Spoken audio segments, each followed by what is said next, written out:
A reflection in the book of Proverbs, chapter 27, verse 17. As iron sharpens iron, so man sharpens the countenance of his friend. It suggests that people can positively influence each other, helping each other grow and become better.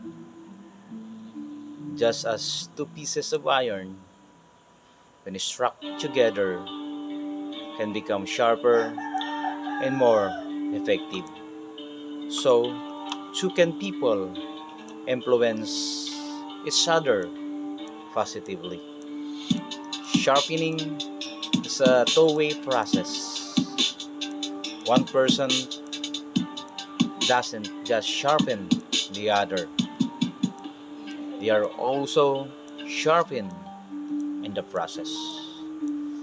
The value of interaction and connection with others suggests that we are not meant to go through life alone, but rather to engage with others for mutual growth.